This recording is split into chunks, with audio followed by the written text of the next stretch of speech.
Alright, you guys, I had a service call today, or actually a go back for a furnace not heating up. This is for a Trane horizontal 2-stage 90% with the enclosed burner box. When I open up the unit, actually when I turn it from the thermostat, it was the fan turns on, but there was no flame or no heat. So I went up to the closet and opened up the unit. So this is roughly what it looks like. It's not the actual one that I worked on. So we're gonna start showing you guys. I had a jump right there. So now I'm gonna press the power switch, and as you can see, inducer runs. You can see in the background the pressure switch. Everything's plugged in. Then you can see 1, 2, 3, 1, 2, 3. So this is a pressure switch. It's a Trane. 3 flashes means inducer pressure switch didn't close or open. This is just a single pressure switch. It has two places where you can put your tubing. The clear one usually goes on the light brown, and then your black line goes on the black input. To test the switch, you have to put your meter on continuity and then put one lead on each side. You can either have the leads on or off.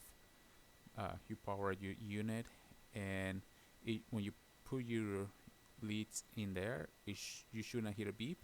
As soon as you power the unit and the inducer turns on, then your pressure switch should close, and then you should hear a beep like in the video. So what was happening, like you guys saw earlier, we were getting the error code. So first, let's talk about the way to diagnose this one. First thing is you check your cable that goes to the inducer. Obviously, since apparently the pressure switch is not closing, so let's check out the brown tubing or the clear tubing. That's easy to check. Just unplug it, have the system run, and you should feel some suction from that tube. In this case, that was happening. We were getting suction, so I know the inducer was running correctly and there was no blocks on it.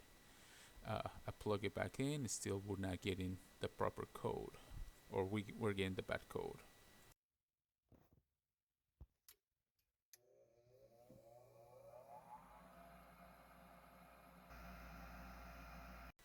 In this case, since we know that the inducer is running, we are getting pressure or suction on the lead that goes to the inducer. That makes us think that the problem might be either the pressure switch or the other side of the unit. In this case, the black lead or the black tubing, that one goes to the burner box. The other tubing, normally black and is square shape, that one goes from the pressure switch to the gas valve and then goes into the burner box.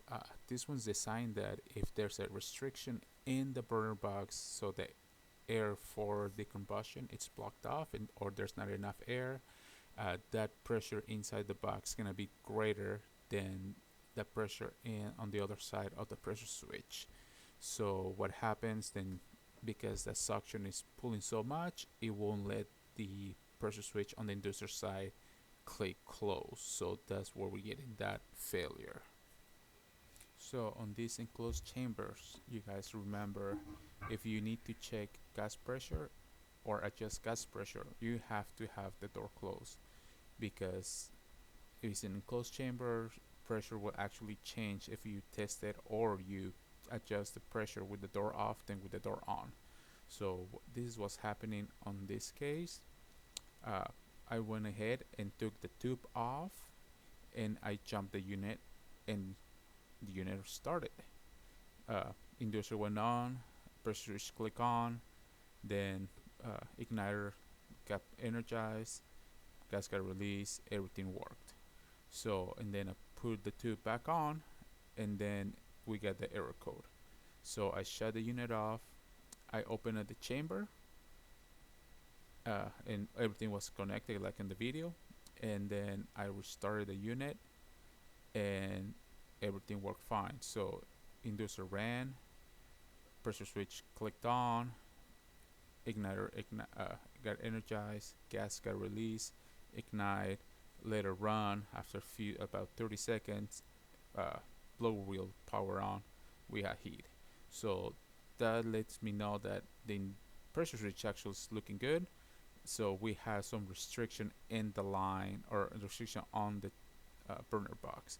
So I was luckily I was able to remove the PVC air intake. This one was an enclosed system, so we had a PVC going from the unit to the outside for intake and exhaust. Luckily, didn't have to climb on the roof to get to this particular one. So I was able to take the tube off. I enclosed the burner box, ran the unit. The unit ran fine. When I took the PVC off, I did find some dry leaves inside there. So I took that off, went got my vacuum, put the vacuum on the exhaust. First, I put it on reverse, so I blew air through the unit to push anything out. Later on, for about 30 seconds, shut it off, then reversed my vacuum to an actual vacuum, and then ran it to see if I can get anything from the unit. Nothing came out. Put the PVC back into the intake, turned the unit on, and the unit started every time. I tried it 3 times. Every single time, everything came on. So this one was a little bit. If you guys would have come across it, maybe it would have been kind of hard to diagnose. I'm gonna start making some videos of things I come across to help you guys. I think I might have some old videos from how to do a water heater flush, so I'll probably work on that this weekend, and then I'll post it up and share with you guys. Okay, if you guys have any questions, or if you guys want something for me to make a video of, just let me know and I'll try my best. Have a good day.